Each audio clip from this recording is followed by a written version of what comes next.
From Bias to Equality podcast is brought to you by the CEO Magazine, Holman Webb Lawyers, and B2Buy. Hello, and welcome to my podcast, From Bias to Equality.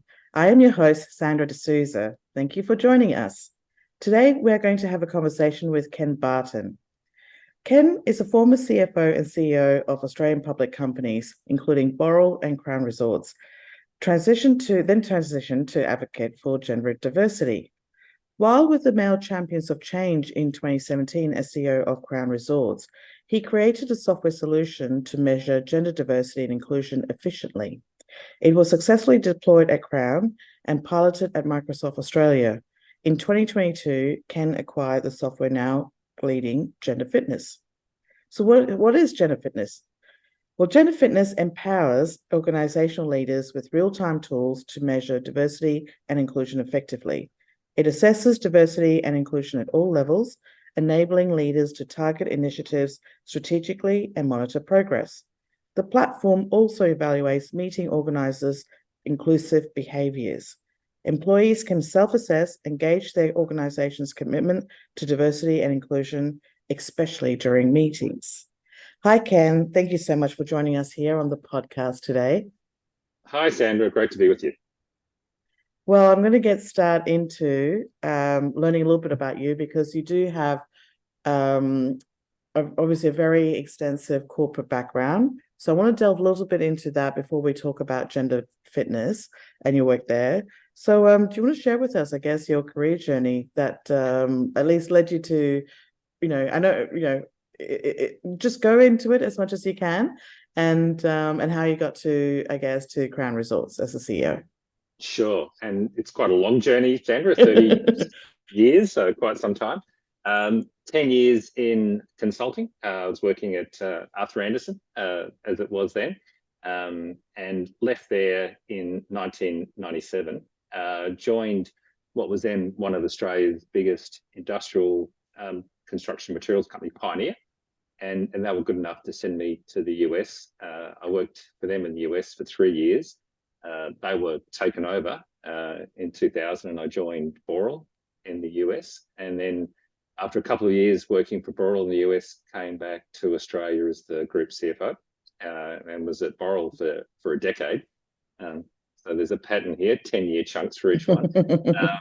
And then after 10 years at Boral as the CFO, I joined Crown Resorts as the CFO, was with Crown again for a little over a decade, became the CEO in 2000 and left in early 2021. But probably I think where it's relevant to your question, Sandra, is they're quite big organisations and in a lot of senses quite rigid organisations. Boral, for example, has been around for over 75 years.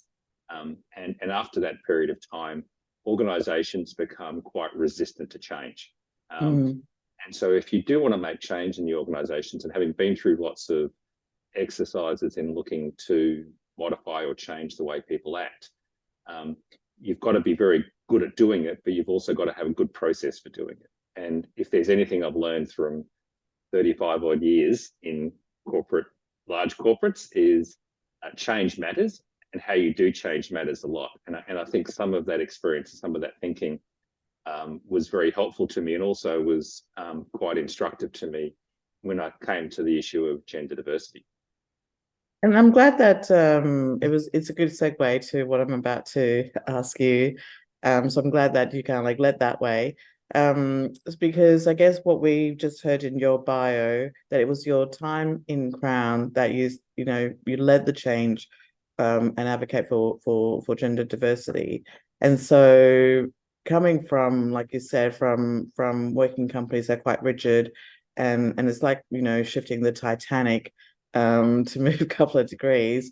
In terms of before we talk about how you do that, do you want to take us a journey? Like what's led that? What started that? And what is it that you kind of did during that time for advocate for trying to change that diversity? And to be honest, Sandra, I was not an advocate for gender diversity before I joined. Not that I was, had a particular view on it. It was just, Yeah. it didn't really sort of come onto my radar. And I joined what was then called the Male Champions of Change in 2017 in Melbourne, at the time led by Kate Jenkins, who was the Sex Discrimination Commissioner. And I figured that this is a group of the top CEOs in Australia. They've been onto this issue. Liz Broderick originally started this group. They've been onto this issue for a while. Surely by now, the best minds in Australia would have cracked this issue. So I figured I'd just join and pretty much just educate myself on how this journey had sort of evolved and concluded.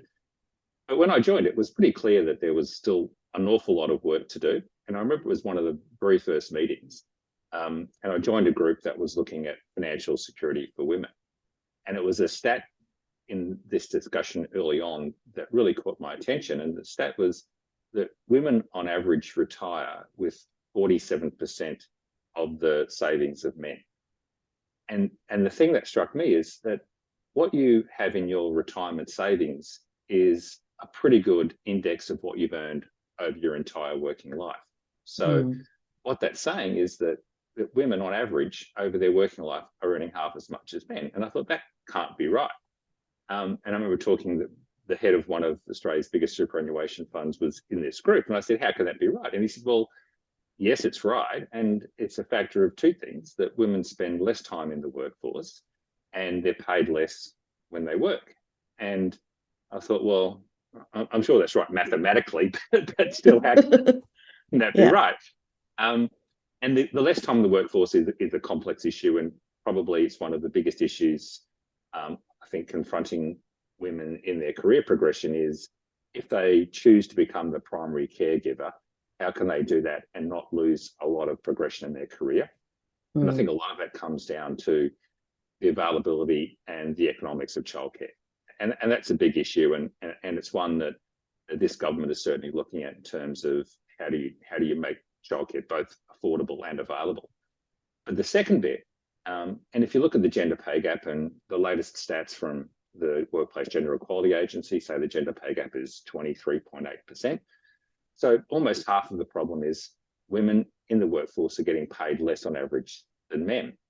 Yeah. And that's something that's within the gift of all employers. I mean, every employer should look at that problem and say, and that's average across every organisation in Australia employs more than 100 people. So it's not just big companies, it's everybody. So it's incumbent on organisations to look at that and say, how can it be that on average women are getting paid a quarter less than what men are getting paid? And that's, I think, a problem for all organisations to solve. And kind of when I sort of got my mind around that, Sandra, I thought, well, this is something we really should take back to Crown and look at how we try and address that problem at Crown. That's great. And so I think it's then kind of like, I'm pleased to hear that a program like Male Champions of Change has created that impact and that awareness, which you weren't aware before. But then among the women's networks, so I've belonged to an international NGO for over 20 years, and we talk about this all the time. And I still find it quite enlightening for me that there is a lot of assumption, let's say, in the mainstream population that don't feel that there is an issue with that. And so now that you're aware of this issue back then, so what was the next thing that you did after that?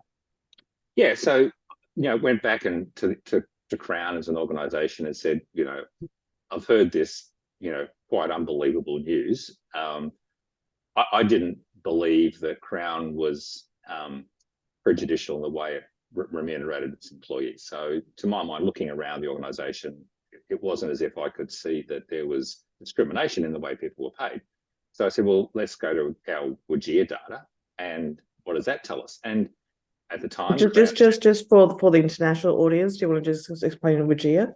Yeah, so WGEA is really interesting. So WGEA is a federal government agency. It's a Workplace Gender Equality Agency, and they're charged with collecting and reporting on data around women's gender issues, particularly in the workplace. And it's I would say, I don't think without a lot of risk, that it's the most complete data set of workplace gender calculations that exist in the world. And so every year, every organisation with more than 100 employees lodges a report with WGEA that goes through their entire salary pools, all the salaries, wages, and other benefits are paid to employees, and reports on the gender pay gap. It also reports on the organisation layers and the mix of males and females across the organisation layers. So it's a very complete data set. And probably for Australian employees, for the first time ever in the first quarter of next year, after the next year's results are available, they're going to be publicly disclosed. So big organisations who have a gender pay gap will find their information splashed across the front page. So if you're worried about reputational issues, get cracking on your gender pay gap. Yeah. Amazing what happens when transparency occurs. Yes. Particularly when, boards are sitting around the table thinking they're doing a good job until suddenly somebody, pops in front of a report that says, guess what, this will be in the papers tomorrow. Turns out our gender pay gap is 25%, which is above the average, and everyone starts to scramble. And for better or worse, I was kind of scrambling in 2017 and saying, what is this actually, what is this for Crown? And at the time, I think the gender pay gap on average was about 27% across the country, and Crown's was about 23%. So pretty much on average. And what's important is, and again, statistics are quite challenging because that doesn't really tell you the nature or the sort of diagnosis of the problem. And so for Crown, what I said is, well, I need to understand this more. So we had a consulting firm, an actuarial firm, come through and diagnose this problem. And their approach is to take every salary position in the organisation and match them up like for like and take away reasons for differences in salary. So it could be performance, it could be qualifications, it could be experience, it could be a range of things. And what you're left with after you do that is the unexplained gap, which could be attributed to gender discrimination. And when they did that at Crown, the gap was less than 1%. It was like 0.4%, which was sort of pretty much equal play. Yeah. It was statistically insignificant. So sort of good and bad news. Good is Crown wasn't discriminating against like-for-like people doing the same job on any basis, including gender. Bad news is we couldn't just solve the problem by writing a check for a third more pay for all the females and the problem goes away. The issue, which I think, Sandra, exists in a lot of organisations, is just the management hierarchy. So the entry level at Crown is not dissimilar to, I think, a lot of organisations. 48% of entry level was Crown, but then when you got to the more senior management layers, it was 34, 24, and then when you got to the KMP level, it was single digits. So the problem you have is, on average, the higher paid jobs are dominated 70, 80, 90% by males, and the entry level jobs are split more evenly. So the issue was around career progression. And so my question was then, well, how do we try and level the playing field in career progression and career development? And that comes down to things like behaviour and the way you think about managing people through all the layers of the organisation and giving them a very equal opportunity to progress at the same rate. And I looked at the work that the male champions are doing, and there was some great work there on things like policies, making sure that your parental leave policy was good and fair and balanced, things like superannuation, domestic violence, flexible work. What was missing was something around the behavioural piece, which is, how do we change behaviours in the organisation so that women aren't held back and progress at a different rate? Because that's ultimately how you chip away and make progress on that 23, 25% gender pay gap. You've got to do something about getting equal representation. And Crown was an example, but it's across the board. 60% of advanced degrees in Australia get awarded to females, and there's 18 ASX 300 CEOs who are females. So 6%. Yeah, and I'm nodding my head. I know you can't hear it on the audio. It was a violent nodding. I think you could hear it. It was so 60%, like by far the smartest people in the country graduating are female.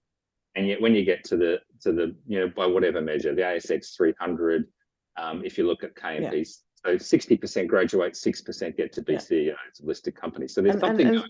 Yeah, and just to interrupt you there, it's not just the ASX 300. But when we did our analysis, we did analysis across all of ASX as well as NASDAQ, and working through all the stock exchanges, where less than 5% have women represented in C-suites, or when we're looking at 25% or more, less than 5% of companies have achieved that.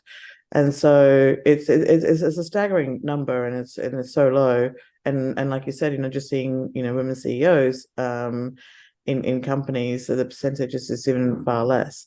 So this is what I mean. Like just talking about the gaps and the issues, and it's staggering. And so now that you've discovered this, and you're seeing that, okay, Crown at the time is similar to a lot of organizations, and I agree with you because a lot of organizations have similar challenges. So what was the next thing that you did? Yeah, and so I thought, well, somehow you need to put this issue front and center in the organization. And so I was a CFO at three public companies for 20 something years. So Yeah. I was relatively familiar with numbers. And so to my mind, and having seen this, as I said before, at big organizations, the only way you can affect lasting change is to obviously do something to implement the change, but measure it and hold people accountable for it. And unless you've got a measurement which is telling you all the time whether you're making progress, whether the initiatives you're undertaking, the training programs you're doing, all of the exercises you're undertaking are actually making progress. How do you know if it's working? Yeah. But also, people focus on the things that are in front of them. So if you're having your management meetings and the things that you're on your agenda are the things that you talk about, those are the things that your management team will focus on. So unless you're getting some information which you can put in front of people, have a discussion about it, then it's really challenging to embed change. And you need to embed change because I've sat in lots and lots of leadership development meetings, and you sort of sit around, and the problem is that you only talk about the people in leadership development and rising through the management layers that people know and have exposure to and are front of mind. And if they're not there in that group, or they're not in the room that's talking about leadership development, you're not going to get there. So somehow you needed to break this pattern, historical pattern of it's the same people that are turning up to the leadership development plans, leadership advancements and career development, and they're talking about the same people. So something you needed to do to break that, to try and get that gap of entry level to senior management to be filled and much more even. So it sounds like a quite intractable problem, Sandra. And so I was thinking, how do you actually do that? Yeah. And at the same time, the other problem that you have is this management's attention. And I think you would probably hear this all the time from CEOs. My head's doing my head in thinking about all the things that are on my agenda. So, I've got 6 monthly results that have to come out and deal with what's happening with the market. I've just gotten over COVID. I've just dealt with supply chain issues, dealing with high inflation in my cost base. I've got price pressure from my customers. I can see that retail and consumer spending is being challenged. The government's on my case around a whole bunch of things. I've seen all the fair work stuff, so I've got a whole team of people working on that. I'm looking at modern slavery and the next round of ASX corporate governance issues. And by the way, with all this, I'm trying to also grow and develop the company and do other things. So your head is just overwhelmed by these things. And if you sort of turned up to a CEO and said, by the way, you need to prioritize diversity and inclusion, it's very hard. So if you're going to do something, it needs to be in a way which can give the leadership information, but without wanting to distract the organization or consume a lot of resources in terms of their project capability or development capability. So all this sounds quite problematic. So how do I change behaviors in an organization? How do I get more balance in the way career progression and leadership development is managed to try and address this gender pay gap? How do I get the organization's culture and behavior to start thinking more broadly and generously about the gender mix of the people who we develop in the organization, and do it in a way where I can't spend any money or actually distract the organization?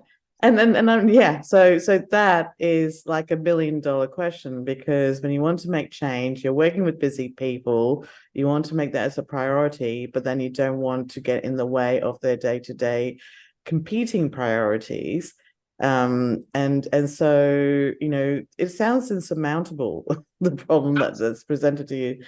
And of course, the issue is it's not financial. It's not as if it is in some ways, and there's plenty of, we've all seen the McKinsey's report and some of the economic analysis that talks about how better decision making leads to better value and creation of, more profitable businesses over time. Yeah. But to sit with a CEO and a CFO and say, focus on diversity and inclusion and your results will be better, it's a pretty challenging conversation. So in a sense, it's a non-financial measure that probably doesn't give you an immediate kicker, but it's the right thing to do. And as you say, all of these other this billion-dollar question. The one thing that I took away, and because I'd been at industrial companies, I was at Pioneer and Boral, I'd seen the journey on industrial safety, and I had a kind of a corollary between those two things, because when I first joined Pioneer in 1997, industrial safety was very rudimentary. It's kind of track historical lost time injuries, and it was all hindsight, it was all lagging, and it was all reactive.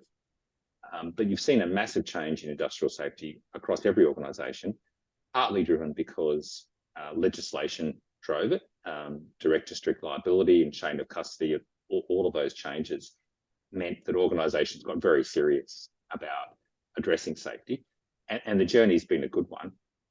And one of the key things that happened from the sort of the late 90s and early 2000s was organisations went from just measuring past, how many people were injured, to measuring behavioural and predictive indicators. So it looked at things like job safety analysis, near misses, hazard identification, job risk analysis, these kinds of measures that were both conditional and behavioural based, but also predictive, and looking to try and identify where the issues are most likely to be, which is where you put your effort on addressing safety concerns or safety culture. And now if you sit down in a big organisation, particularly a resource or an industrial organisation, safety will be one of the top agenda items. And the lost time injury frequency rate's probably very, very low, single digits, because that's the journey they've been on. So as despondent as I was, Sandra, I had some hope that here was another example of a non-financial behavioural indicator or behavioural matter that was addressed with process and system, and actually has made a significant change over a number of decades. So to my mind was, how do we get gender diversity and inclusion to go on the same journey? So that was the hope, and that was how I approached it. And I like how you could find a similar example in the past that has worked, because I really wouldn't have thought that industrial safety could be thought the same as diversity, but in reality it was about the change of behavior. I do remember the cowboy ways of doing things back in the 90s, and worker safety wasn't really a big deal. I mean, the early discussion about OHS was really trying to not have RSI from too much typing. That was it, really. Yeah. Yeah, like injuries were considered to be part of being in business. And it took that mind shift to say, no, it's not acceptable that one of our employees should come to work and not go home from work in the same physical condition they arrived. It took that mindset shift. And that's what we need with diversity and inclusion. It's just not acceptable that someone should start their career and not be able to progress in their career at the same rate of somebody just because of a mistake of gender. And so that was sort of the corollary. The other thing I thought that is evolving that's quite interesting is that the way people are treated and the way people behave in the workplace is starting to become a safety issue. So this whole question of psychological safety is starting to find its way into some of the work health and safety legislation and practices. And so the way you treat people and the way people are, feel in the workplace, and whether they feel, despondent, whether they feel disenchanted. Like also bullying and harassment and all that, which used to be acceptable behavior, especially in the construction thing, as a way of banter and inappropriate. That is also a big shift in the mindset. So I really see now that how that was a successful transition of and I'm not saying it's complete, but 30 years later, it is now, how you behave in the office, how you make sure workplace safety, psychological safety is all important for a worker that come to the office. So do you want to take me through then how was that jump from your thinking, your experience within, the shift in the mindset of industrial safety to the gender diversity? Yeah, and so this whole question about safe working conditions and safe behaviours, I think it was, can you translate that to diverse and inclusive thinking and diverse and inclusive behaviours? And the connection I made, and I read Sheryl Sandberg's book back in 2017 when I joined the Champions of Change, and it's not universally loved, but but it's an important book. I remember the time. Yeah. I prefer Catherine Fox's book, Stop Fixing Women, which is a bit more about yes. It's not about fixing women, it's about fixing the workplace and this lean in. Yeah. But it was a very good, like, it was factual, it was experiential, it was very good. And there was a bit in there about and the chapter I think is called something like Pull Up a Seat at the Table. It talked about and the anecdote at the beginning of it was that Tim Geithner was the Treasury Secretary, and Cheryl had worked at Treasury with Tim, and Tim was coming to Silicon Valley to do this breakfast presentation to a bunch of Silicon Valley CEOs. And the CEOs all kind of grabbed their breakfast and sat at the table, and Tim sat down. And Tim had arrived with these senior female Treasury executives, and they kind of picked up a seat away from the main table and sat away from the main conversation.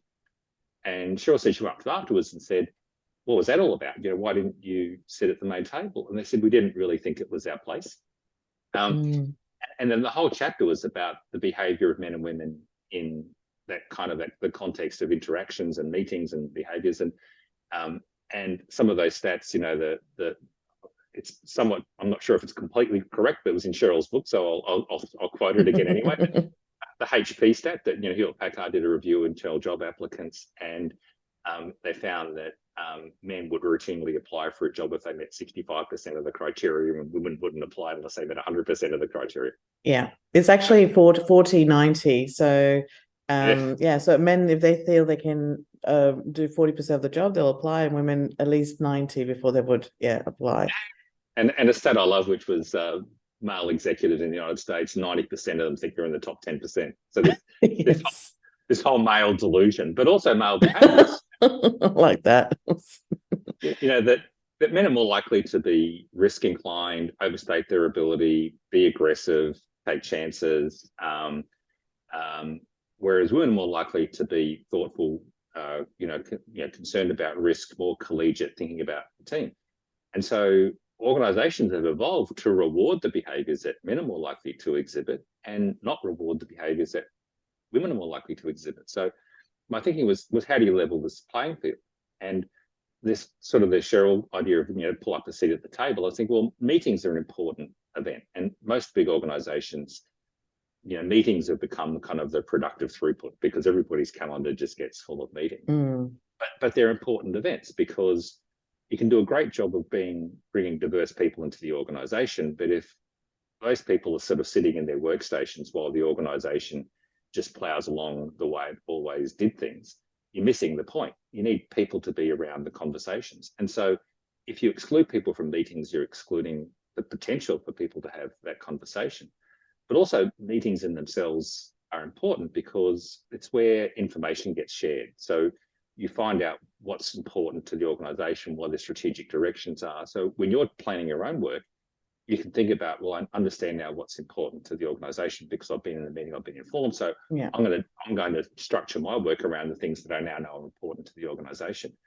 And also, just to add, there's also the visibility as well. When you include the meeting, you're more visible to the leaders, the management team, or to your colleagues, and they get to hear your contribution to the meeting. And so that visibility is also very important. Big bingo. And I've sat in leadership, career planning meetings, and a name will come up and no one's heard of this person. And so what chance have they got? Whereas if you're in the meeting, and my experience, and probably anecdotal, is that women tend to come to meetings far better prepared than men. So what you have is the opportunity, if you can get everybody into the room and give people a chance to have their say and make a contribution, you've got a better chance of, firstly, getting better outcomes and better decision making, but also having more people get visibility across the leadership of the organisation. But also, you get more engagement from people. So people feel more involved, more engaged, more committed to the organisation if they feel like they're part of the communication flow. So my thinking was, if you could change behaviours at meetings, you can go a long way to changing the behaviour in the organisation. And the beauty of that is that from a kind of a process or a data collection exercise, a whole bunch of data exists about meetings already because everyone's got a calendar system. So this was the point at Crown. I said, well, let's just do something very simple, which is let's look at the gender mix of the people who are being invited to meetings and judge organisers based on how good a job they're doing at bringing a mix of genders to the meetings. So we built this capability back in 2017 at Crown, and of course we told people we were going to be measuring this, and so you do have that so-called Fisher effect, that when you tell people you're measuring something, then people's behaviour changes automatically. Yeah. The other thing you get is the normal management behaviour to telling people that you've got to measure them on a KPI. Is you get the typical first reaction is, how do I manipulate the KPI? And so we had everybody inviting each other's PAs to meetings and all these things. And so, oh no! But at least I was typical. Just trying to game the system. Too. But at least, it has created some awareness, and people are taking notice of it, though. Absolutely, and we started measuring this, and when we first started in 2017. 35% of the meetings at Crown were single gender. Wow. Is that good or bad? It sounds intuitively bad. Only 16% were balanced. And so you've got 50% roughly that were more skewed to male than female. So automatically, that's an issue, that's a problem. And so we started measuring this, and over the course of the year, we saw that measure go from 35 down to 30 over the course of 12 months. And the fully balanced meetings went from 16 to 21. And at the same time, we're measuring all of the other indicators. The gender pay gap went from 23% to 11 at Crown. Okay. We added 10 percentage points to the second and third layers of management. So first layer of management, 34% went to 44%. The next layer from 25% went to 35%. So wow, that's within 12 months. It was within 12 months. Other things were going amazing. on. Yeah. Something like this, it was high profile, it was very public. I presented it to the entire organisation at some town hall meetings. Told people were watching it. We had a big communication program. We were reporting on this all the time. We would do walkarounds with people and just look at their scores and things. So we did that. So it was working really well. The only problem, Sandra, is that that's a quantitative piece, but there needs to be a qualitative piece as well, because you can, through coercion, get people to think more broadly about bringing in different people to the meeting. But if the experience of those people in the meeting is a bad one, you've potentially sent yourself backwards, because, if they're sitting in the meeting and they get talked over, or they get ignored, or if they make a comment and you get the size, or if people start checking their emails when they start talking, they can actually feel worse having been to the meeting than if they actually had never gone there in the first place. So it needed to have something qualitative as well. And so, and again, in this whole idea, it needs to be very lightweight and easy to implement. And I said, look, let's do something like the Uber.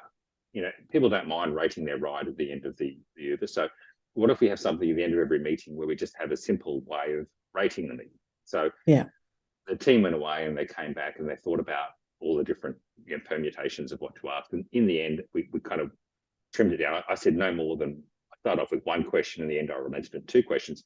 So we'd ask 2 questions at the end of every meeting. Did you get an opportunity to contribute? And was your contribution respected? So is it a yes and no, or 1 to 5 kind of thing? It's actually the scale is 1 to 6, so that people can't sit on in the middle. Oh God, that's not a bad idea. Yeah, very good. And it's emoticons rather than numbers, so that it expresses a feeling, and it's done time. So it's sort of, there's an immediacy of it. So as soon as you walk out of the meeting, as you're on your way to the next meeting, if you've had a bad experience, you can just do two frowny faces and go, that was a bad meeting. Yeah. Because, and obviously once you start collecting data and doing it, it's incumbent on the organization to respond to it. But even without that, and I've had this experience lots of times, is that you can see people leaving a meeting and they've had a bad experience. There's no avenue for them to do anything about that bad experience. I mean, it very rarely raises to the level where you'll, go to HR or go to your manager or ring up the helpline or whatever. It's probably not rising to that level. It's a level of frustration and disappointment and disenchantment. Yeah. Probably not to the point wrong. Whereas this is an avenue for people to at least communicate. And then if others are seeing the same thing, at some point it'll rise to a level where the person who was charged with having that meeting organised and run well will be getting this feedback that people are actually walking out of this meeting feel like they weren't given an opportunity to say something. And even when they did say something, they weren't treated well in response to it. So it gives people an opportunity to actually do something. And I guess, I remember the very early days of my career, the first time I had to chair a meeting and all that, it's kind of scary. And, you want to make sure you do the right thing, but nobody teaches you how to really run a meeting. This is all, I guess, learned through whether it's university or on the job training. So this tool, when the feedback is given to the organizer who realize, okay, I didn't really do a good job, it would help them to improve on how to do it. Absolutely. And the product's called Gender Fitness. And I could remember we'll be sitting in meetings in Crown in 2017 or 2018, and everyone would sit down and they'd look around the room. And if it was heavily, male oriented, people would say, this isn't a very gender fit meeting, is it? or if somebody made a comment, people would say, well, hang on a second, that's not a very gender fit comment, is it? So once you kind of it becomes part of the kind of the mainstream dialogue, then it's actually gives you license to call out bad things without feeling as if, am I taking a risk here? Is that going to, am I going to look silly? Am I going to look, weak or whatever? It's no. It's endorsed by the organization, and everybody understands when you say that, you're actually helping the organizer by saying, well, hang on a second, this meeting, next time, think more broadly about who you invite. But secondly, in the meeting, if you say something that's really not appropriate and not going to be regarded well when it comes to reviews, it helps them when you call it out real time. Because as you say, there's not an instruction manual on how to lead good meetings, is there? Plenty of books. I mean, there are plenty of books, but this is actually real-time feedback. And so in a very gentle way, so that you're not getting somebody who has to type up like a review to say, blow by blow how it all worked. So I guess, was there a shift? I mean, you talked about that people are pointing out behavior. Did the change of behavior happen rather quickly? Was it also in the first 12 months that you're seeing that even the organizers were leading the meeting, being more inclusive? Absolutely. And as you say, 12 months, actually, there was other things happening and we had some good national hockey. But once you start building these things into KPOs, which was where we were going, so you start having KPOs factoring in the way you behave and the way you think about diversity and inclusion, we're making miles of progress. It fitted in with a whole bunch of other things we're doing around flexible work and other things. And so it was a key part of a very important journey on taking the organisation to being, very progressive in terms of gender equality. And for the organisation, it gave transparency because, hopefully people want to adopt a diverse and inclusive organisation for the right reasons. But if you listen to Kate Jenkins, she's warning people that if you don't, there's legislation which has been passed, which will come into effect in December of this year, that will start to be a risk for the organisation if they don't adopt this kind of behaviour. So with Respect at Work coming, boards and other, governing bodies will be looking for some measures and some transparency on, are we good on this diversity stuff? Because I've talked to board members of organisations that have been through issues on sexual harassment, sexual discrimination.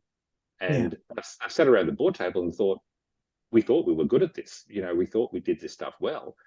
but how do you know if you haven't got some data and haven't got measures and haven't got transparency on it? So I think for CEOs, for senior executives to kind of know what's going on in the organization and having some transparency and having data that you can talk to people about, I think that's the next step in this journey.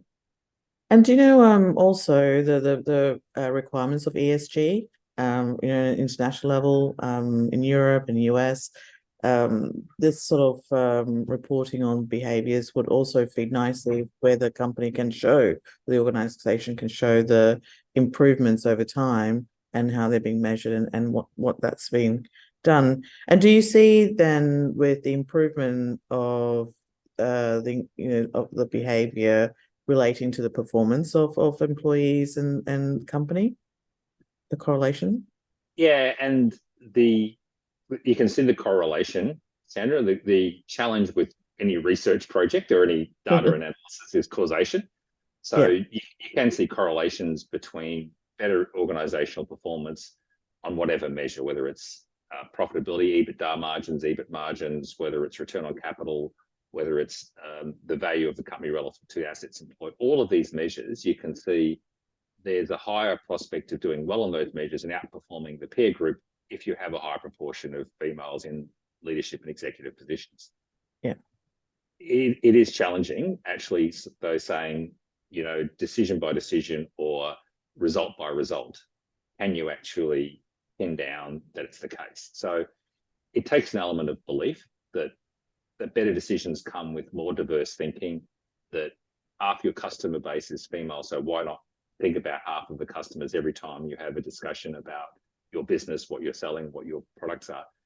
So I think intuitively it is. And so there's plenty of, if you wanted to make the business case and you're open-minded to it, you could mount the business case that diversity gives you better financial and economic outcomes. But if people are skeptical about that and they don't buy it's just the right thing to do, you've always got to fall back to say, well, the legislation, whether you're in Australia, which is probably one of the most advanced with this newfound positive duty, the positive duty to prevent discrimination as opposed to dealing with it when it arises, which is probably quite advanced relative to other countries. But most jurisdictions have discrimination legislation that it's inappropriate to discriminate on the basis of gender. So most countries and most jurisdictions would it would be favourable for them to do things to avoid it, even if you don't buy the business case. But the business case, I think, is there's enough data out there to say, why wouldn't you do it? Because there's a decent prospect that you'll do better. Yeah. I mean, there's enough data to prove, like you said, in terms of the overall improvement. And I've also just published a book of how gender balance, in leadership do drive innovation and profitability and success. And I guess, like you said, nowadays, if leaders don't feel compelled for those reasons, the governance itself is just as compelling, especially with legislation. Yes, in Australia, but also some of the countries have some legislation around it. I know, look, I know we can keep talking and I just really have to try and wrap this up. So I guess if we just in the next couple of questions, if you could quickly explain that how now this ties into what you're doing as the CEO of Gender Fitness. I just love, Sandra, to use this to make a difference. I think it has the potential to change the lives of women who are in the workforce now who are excluded, or even when they're included, they have terrible experiences. And it won't instantly change behaviours, but putting a spotlight onto what goes on in the meetings at the time, real time, in the moment, when people could have the choice of doing a good thing or a bad thing. If it just tilts people to doing a good thing, I think that can make a lot of difference to the way women feel about being engaged and part of the workforce. So if I can use this for good, that's certainly what I'd like to try and do. And so, and because it is relatively easy to implement, it just plugs straight in. It can be implemented in any organisation in a day, and you can start getting data instantly, real time. a lot of the friction for the systems implementation, that require long lead times and whole configuration. Correct. Yeah. You avoid all that, and you can give it to a CEO or a senior executive and say, it costs nothing, it's done in a day, and you can start seeing this information real time from now, and you can start having serious conversations with your leadership team about the extent of the problem and the nature of it and what they're doing to address it and whether the things they're doing are making a difference.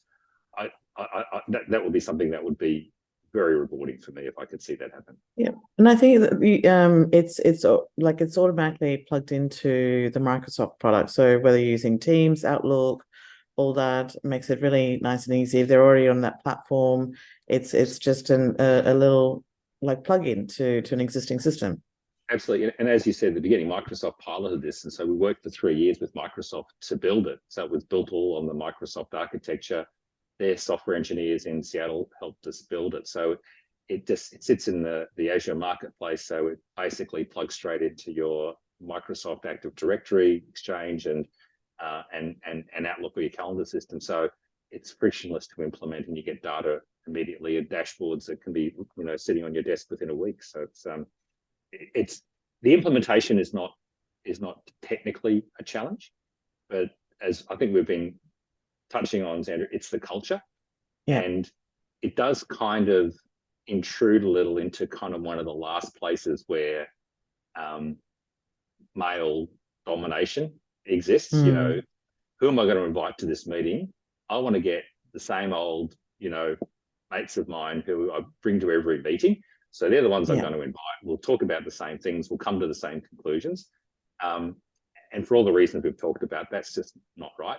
But when you start to challenge that, that's when you start to find resistance in organizations. So that's part of the challenge is having a leadership that's open-minded about saying, yeah, I'll overcome what I fully expect to be resistance from people saying it's starting to intrude on the way I treat people in meetings. And you sort of go, well, yeah, that's the point. That is the point, and that's when the behavior needs to shift. Well, I'm going to come to my last question, and look, it's really fascinating and enjoyable just to listen to your journey of what you've done, and especially creating a tool that sounds very simple, but the work behind it and hearing the results of it is something I'm very excited about, because that is a way of trying to change behavior, because trying to achieve having more women as in leadership position or well represented in leadership team and boards is not easy. It is complex, but you have a solution for something on the meeting behaviors, which is a core part of an organization. So on the very last question, which is I ask for every interviewee, I guess based on both the experience in your work with gender fitness and also your career journey, what is your advice to other CEOs who are struggling to achieve diversity in their company, even though they want to or need to? And as we've touched on before, the life of a CEO or a C-suite executive is all about priorities and dealing with all of the compelling issues that are in front of you. And this is one that probably won't ever raise itself to a level where it's like at the top of the list of things to do, unless you've got a real problem. And like fair work, like, issues with royal commissions or other things, best off getting there before it becomes something that's at the top of your list. Treat it as something that now with legislation and other things changing, it could potentially get to the top of your list. But a little bit of effort now is much more valuable than trying to fix it later on. So amongst everything else that's on your agenda, carve out a little bit of time, talk to the people in the organization who are doing this, give them support, because nothing's going to go anywhere unless the leadership jumps in behind it. Listen to them, give them resources if they need resources, give them backing. So when you're talking and walking around and having conversations with people, back them up, but also be very mindful, because as a leader, the things you say, no matter how casual or, if you think it's a joke, all those other things, both things matter and make a big impact on people, and that stuff gets around. So be very thoughtful about this topic when you're having discussions with people, but back up the team, get behind them, jump onto this every opportunity. You don't need a lot of money. You just need to lend a little bit of leadership credit to it. And if you get behind it now, it'll guarantee avoid a problem down the track. But you never know, you might surprise yourself, and it might actually give you much better decisions and might actually create a lot of economic value. Oh, I think that's very good advice, Ken. Thank you for that. Thank you again for being part of this podcast interview. I really appreciate your time and sharing your insights, as well as the experience that you had with your product, Gender Fitness. And I actually like to see more and more companies adopting that to start making change. Excellent. Thanks, Sandra. It was great to talk to you. Always good. Thanks, Ken. Bye. Today's episode is brought to you by our wonderful sponsors. Firstly, we're sponsored by B2Buy. B2Buy is your trusted business buying platform that simplifies and automates your buying process, helping you buy smarter and faster, giving you greater visibility and value. With 100,000 products in one place, B2Buy is passionate about connecting diverse suppliers with corporate buyers, so you can create a more inclusive business environment and buy better with www.b2buy.online. Our second sponsor is Holman Webb Lawyers, an award-winning and dynamic full-service Australian law firm with offices in Sydney, Melbourne, Brisbane, and Adelaide. Not only do Holman Webb offer comprehensive legal services, but they are also a proud recipient of the LX Star, recognizing their commitment to achieving gender equality in leadership. Discover more about their services, initiatives and industry-leading insights at www.holmanwebb.com.au. Lastly, our sponsor, the CEO Magazine, is an iconic, global media brand that inspires and promotes excellence within the business world. It is a source of information, inspiration and motivation for the world's most successful leaders, executives, investors and entrepreneurs. Go to www.thesiomagazine.com.